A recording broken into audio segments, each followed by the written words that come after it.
Hello guys, welcome to my classes. अपने channel का नाम माय क्लासेस है और हम लोग अभी देख रहे हैं जुलाई का विजन का मैगज़ीन, मंथली मैगज़ीन। और ये जो सीरीज़ है इसमें हम क्या करेंगे कि मंथली मैगज़ीन के जो एक एक आर्टिकल्स हैं, जैसे ये पहला आर्टिकल है कोऑपरेटिव्स, तो इस वाले वीडियो में हम लोग कोऑपरेटिव्स देखेंगे। उससे अगली वाली वीडियोस में इससे अगला टॉपिक, उससे अगली वाली वीडियो में इसका अगला टॉपिक, और अल्टीमेटली हम लोग क्या करेंगे कि उसके बाद हम लोग सारे के सारे इन टॉपिक्स को कंपाइल कर देंगे और फिर एक पूरी एक वीडियो बन जाएगी जो कि एक मंथली वीडियो होगी। ठीक है, तो इस वाली वीडियो में हम क्या करने वाले हैं, इस वाली वीडियो में हम लोग कोऑपरेटिव्स के बारे में बात करने वाले हैं जो कि अपना विजन का है। ठीक है, देखो भाई, कोऑपरेटिव सभी को पता है कि भाई कोऑपरेटिव्स बनाने का अपने को एक बेसिकली फंडामेंटल राइट है।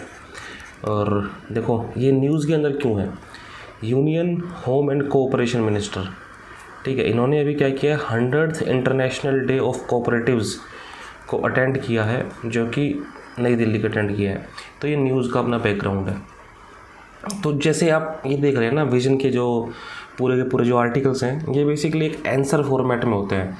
इन्होंने ये बैकग्राउंड दे रखा है कोऑपरेटिव्स का कि हाँ भाई ये न्यूज़ में क्यों है, लेकिन जो इसके नीचे वाला पार्ट है ना, अबाउट कोऑपरेटिव्स वाला, ये पूरा का पूरा आंसर है। ये देखिए, अबाउट कोऑपरेटिव्स में पहले डेफिनेशन की बात की, फिर एम की बात की, फिर मोडस ऑपरेंडी की बात की। ये पूरा ये बेसिकली ये इसका कोऑपरेटिव्स का इंट्रोडक्शन हो गया। उसके बाद चैलेंजेस कैसे क्या फेस कर रहा है कोऑपरेटिव्स, इंट्रोडक्शन, फिर चैलेंजेस के बाद इन्होंने दे रखा अपने को यहाँ पे कि वे अहेड क्या क्या चैलेंजेस हैं और उनको हम कैसे ठीक करेंगे। और वे अहेड से पहले बता रखा है कि गवर्नमेंट ने क्या क्या स्टेप्स लिए हैं। तो मैं ये कहना चाहूँगा कि जो विजन का पूरा जो मटेरियल है ये बेसिकली एक बिल्कुल आंसर फॉर्मेट में है। इसको आप मेंस के लिए भी बिल्कुल रेफ़र कर सकते हैं और obviously we do it refer for the mains. ठीक है, तो चलो शुरू करते हैं। कहाँ थे हम लोग शुरू करते हैं यहाँ से, हाँ, कोऑपरेटिव्स के। तो क्या कह रहा है कि union home and cooperation minister ने अभी 100th international day of cooperatives attend किया है नई दिल्ली में। हुआ क्या है कि मिनिस्ट्री ऑफ कोऑपरेशन और national cooperation union of India, इन लोगों ने सेलिब्रेशंस को ऑर्गेनाइज़ किया है। अब national cooperative union of India क्या है? National cooperative union of India एक एपेक्स ऑर्गेनाइजेशन है जो कि पूरे कोऑपरेटिव मूवमेंट को रिप्रेजेंट करती है इंडिया के अंदर। ठीक है, ये एस्टेब्लिश किया गया 1929 में। इसका पहले का नाम था all India cooperative institutes association. अब इसको कब रीऑर्गेनाइज़ किया गया, क्या किया गया, कोई मतलब नहीं है। अगर आपके पास फालतू टाइम है तो इस टाइप की चीज़ को रट सकते हैं, लेकिन अपने को सिर्फ इतना बैकग्राउंड जानना है। अभी जो ये इवेंट हुआ है, जो अपना 100th इंटरनेशनल कोऑपरेटिव्स है, इसका थीम की अगर बात करें तो it is building A self reliant India and a better world through cooperatives. Okay, अब कोऑपरेटिव्स की डेफिनेशन देखते हैं। कोऑपरेटिव सोसाइटी है क्या? ये एक वॉलेंट्री एसोसिएशन है कि लोगों ने आपस में आके वॉलेंट्रीली एक एसोसिएशन बना लिया कि हाँ भाई हमारा ये एसोसिएशन है। उसमें क्या कह रहा है कि इस एसोसिएशन के अंदर जो लोग हैं उनकी कॉमन नीड है, और कॉमन नीड्स किस लिए है? कॉमन नीड्स के वजह से वो अपने कॉमन इकोनॉमिक इंटरेस्ट को अचीव कर रहे हैं। तो बेसिकली इन्होंने यहाँ पे एम भी बता दिया कि कोऑपरेटिव सोसाइटीज़ का जो एम है वो कॉमन इकोनॉमिक इंटरेस्ट को अचीव करना है। तो ये डेफिनेशन हो गई। अब यहाँ पे इतना एम दे दिया, इसके अंदर जो चीज़ दे रखी है इसको आप बिना मतलब में ना पढ़े, आपका मन कर रहा था पढ़ लें। अब किस तरह से ऑपरेट करता है cooperative society, mode of operation, ये क्या करते हैं? Through formation of cooperatives people come forward as a group, जो कि अपन ने डेफिनेशन में देखा कि ग्रुप बनाते हैं लोग, अपने रिसोर्सेज को पूल करते हैं और उनको यूटिलाइज करते हैं in the best possible manner and derive some common benefit out of it. In a cooperative society people can enter it as per their wish, they are free to leave a cooperative society but they can not transfer their share. आ गई बात समझ में? तो कोई दिक्कत नहीं है, आप लोगों ने इकोनॉमी पढ़ी होगी। इकोनॉमी में कोई कंपनीज़ होती हैं, उसके अंदर लोग शेयर जो है कंपनी के शेयर आपस में खरीद बेच सकते हैं, लेकिन इसमें कह रखा है कि दे can not transfer there shares. ठीक है, अब आता है what is the relevance of the cooperative society. This is very important data, इसको आप यूज़ कर सकते हैं कि more than 12% of world population is associated with cooperatives through more than 30 lakh cooperatives. ठीक है, मतलब 12% पॉपुलेशन कोऑपरेटिव से जुड़ी हुई है और 30 लाख से ज़्यादा अपने पास कोऑपरेटिव है। उसके बाद क्या है कि cooperative economy is the 5th largest economic unit. ठीक है, दिस इज़ नाइस डाटा, इसको आप अपने आंसर में कोट कर सकते हैं। अलग अलग टाइप की कोऑपरेटिव्स है। अब यार कोई भी कुछ भी लोग हैं जिनका कॉमन इंटरेस्ट है, वो एक सोसाइटी बनाएंगे तो वो कोऑपरेटिव सोसाइटी बन गई। तो मान लो कंज्यूमर्स हैं, तो कंज्यूमर्स ने खुद के इंटरेस्ट के लिए एक सोसाइटी बनाई तो कंज्यूमर्स कोऑपरेटिव सोसाइटी। ऐसे ही प्रोड्यूसर्स कोऑपरेटिव सोसाइटी। लोन देने के लिए कुछ कोऑपरेटिव सोसाइटीज़ बनी तो cooperative credit societies, farming societies, housing, marketing etcetera etcetera. India की कुछ इंपॉर्टेंट सोसाइटीज़ का नाम बताएं, मतलब कोऑपरेटिव्स का नाम बताएं, तो अमूल, इफ़को, क्रिप्जो। अमूल तो सभी को ही पता है, इफ़को भी सभी को ही पता होगा और क्रिप्जो भी इतना कॉमन सभी को पता होगा। तो ये जो 3 जो कोऑपरेटिव्स है इंडिया की, ये वर्ल्ड की 300 लार्जेस्ट कोऑपरेटिव सोसाइटीज़ का पार्ट है, मतलब इनमें से एक है। ठीक है, अब एक बार ये चीज़ें देख लेते हैं कि कोऑपरेटिव के प्रिंसिपल क्या है। देखो, अभी यहाँ पे डेफिनेशन में बात हुई थी कि इसके अंदर वॉलंटरीली पार्टिसिपेशन होता है। तो पहली बात क्या है, voluntary and open membership. Concern for community, क्योंकि कुछ लोग अपने आपस में मिलजुल के काम करते हैं तो it is concern for community.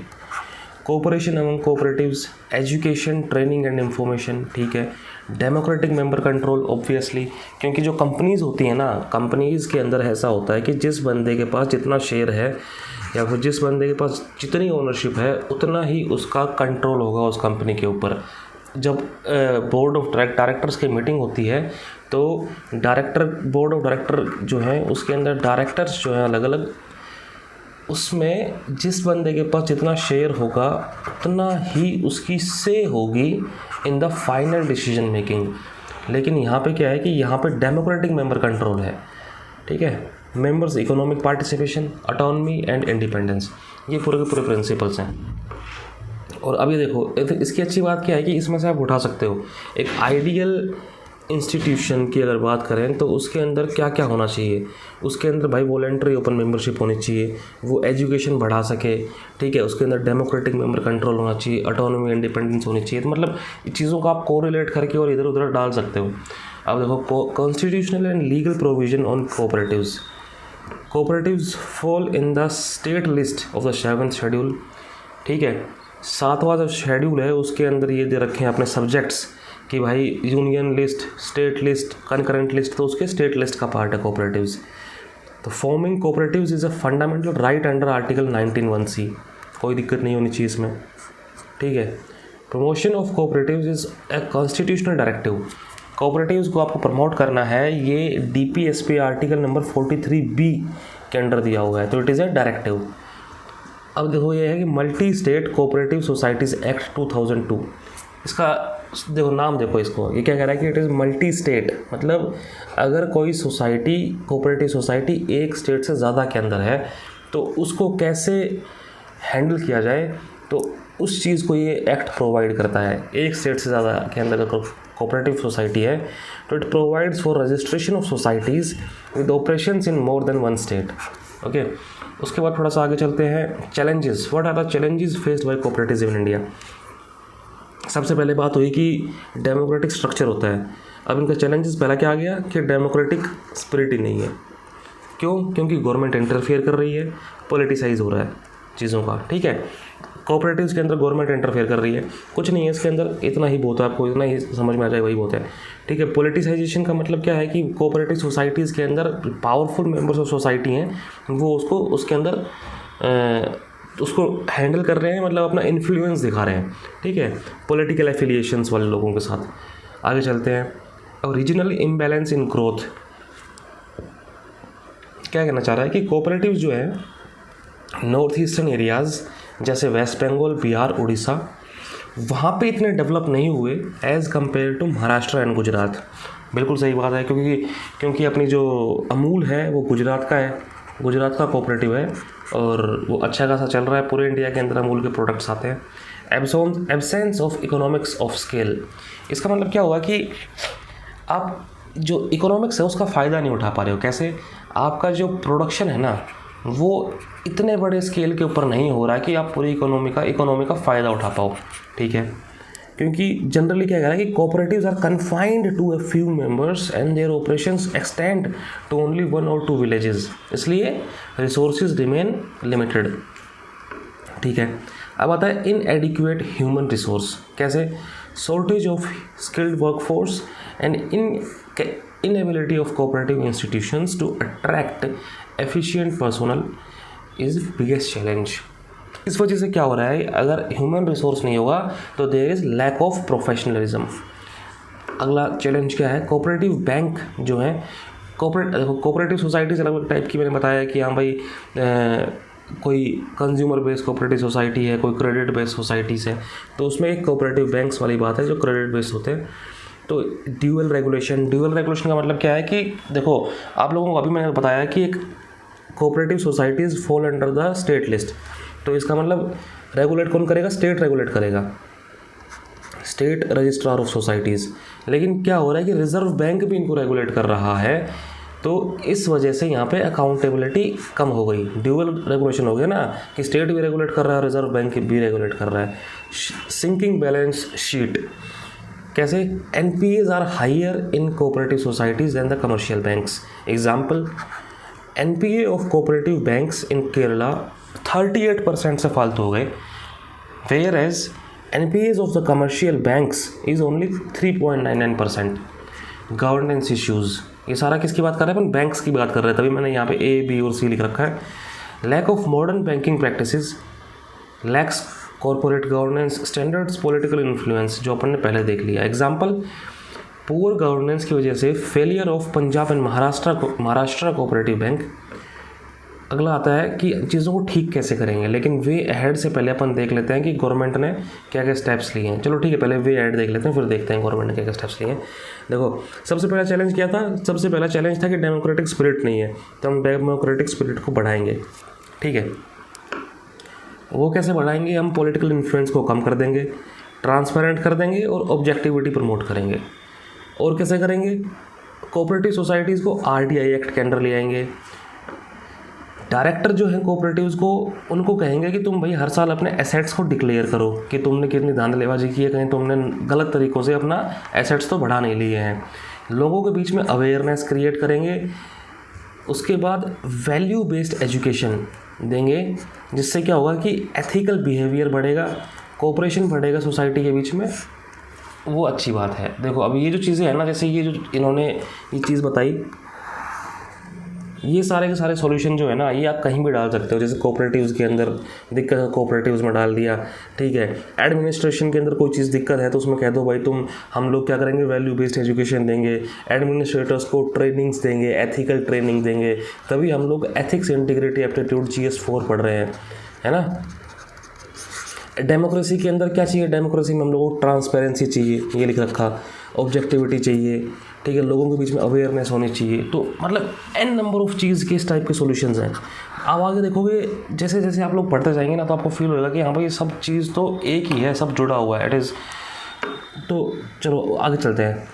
Promoting multipurpose societies, infrastructure development, skilled employees, these are also way ahead. Skilled employees मतलब लोगों को हम ट्रेनिंग देंगे, क्योंकि अपने पास पहले ही देखा हमने चैलेंज के अंदर, एक चैलेंज ये है कि हमारे पास क्या नहीं है, प्रोफेशनलिज्म नहीं है, लोग कम लोग हैं, lack of human resource cooperative societies के अंदर।